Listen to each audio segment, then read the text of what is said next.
What's up, guys? It's Jake with BoostLink. For today's Tuesday Tech Tip, what we're going to be doing is doing a leak down test on this K24 engine. Now, this one, I found it at a junkyard, wasn't completely sure of the condition, really didn't care. It was dirt cheap, so why wouldn't I? But before I go and put it into a car, I want to make sure that it's actually worth putting in or see if I need to rebuild it. And also to do that, what I'm going to be doing on it is a leak down test. With this, I don't really have to worry about rotating it too much. I mean, I have to get each cylinder on the right one, but I can just do that with a 19 mil and a ratchet, versus having to spin it enough to go in and do a compression test. So starting off, what we're going to do is want to make sure that the cylinder on the number one cylinder is all the way to the top. And also in this, I use a piece like just an old plastic clothes hanger. Take it, stick it down in the hole, rotate it until this is all the way up. Now, the other way, you can also go and check the marks, which this one here, I did go ahead and line it up before starting the video. And also, once you have it at that point, what we're going to do is take that out, and then we're going to take our leak down tester and screw it in. And I'm going to get this done, and I'll be right back. All right, so now that I have everything hooked up, go screw tester into the cylinder, hook up your auxiliary air. I have this set at 120 pounds. So now that that is in, I'm going to turn the air up.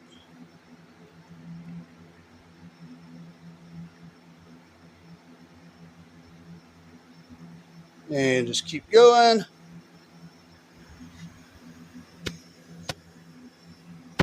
So on this, with the air turned on, got that at 100, and this is only staying at about 75. So not great. Go and listen. I can feel air coming out of the exhaust valves. All right, as I was saying, you can hear air coming out of the exhaust valves, which is kind of expected. If I remember correctly, this engine had a little over 200,000 miles on the donor car that I pulled it from. And also, it's not great. However, for being a junkyard engine, it's not horrible either. I'm guessing that from it just sitting as long as it has, it's got some buildup on the valves. They're probably not sealing quite as well as they should. But considering the mileage, not horrible. So I'm going to go and let the air compressor fill back up, and we're going to go and test the next cylinder. And while we're testing the cylinders, you basically do this the same way that you would a valve lash. For this, I just took the valve cover off. I find that's easier than, trying to go and mess around guessing. And also we're going to go and do 1, 3, 4, and then 2. The same way that you would to make sure that the cylinders are all the way up before we go testing them. All right, so now we're going to go to the number 3 cylinder. So to do this, we're just going to rotate it. And as we rotate it, we'll watch how that comes up. And you can see how on the intake cam, it has turned 90 degrees. And we'll double check that, make sure it's right. And then we're going to go and put the hose into the number 3 cylinder. All right, so now we have the number 3 cylinder hooked up. Let's go and turn the air on and see what happens.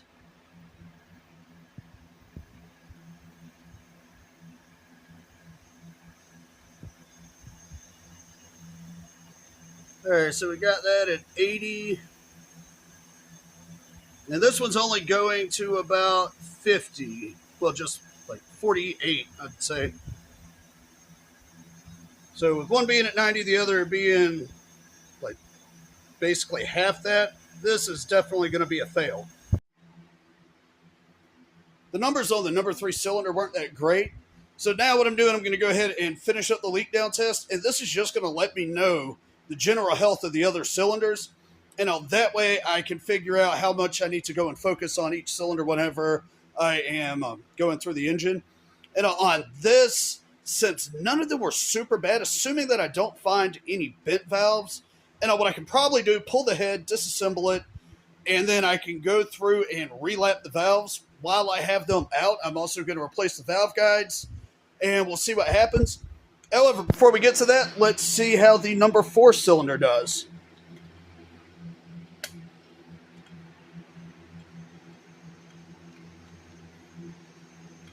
Good.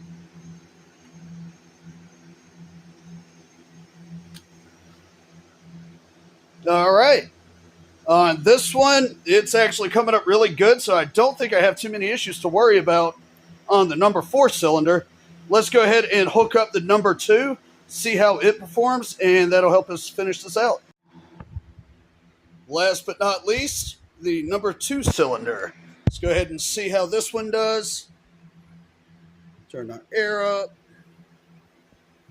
Oh yeah, that one's not good. See if we can hear where it's leaking from. All right, sounds like it is leaking out of the intake valves on this one. So, yep, looking at that, it's at 70. It's only staying at 30. That's definitely going to be a fail also.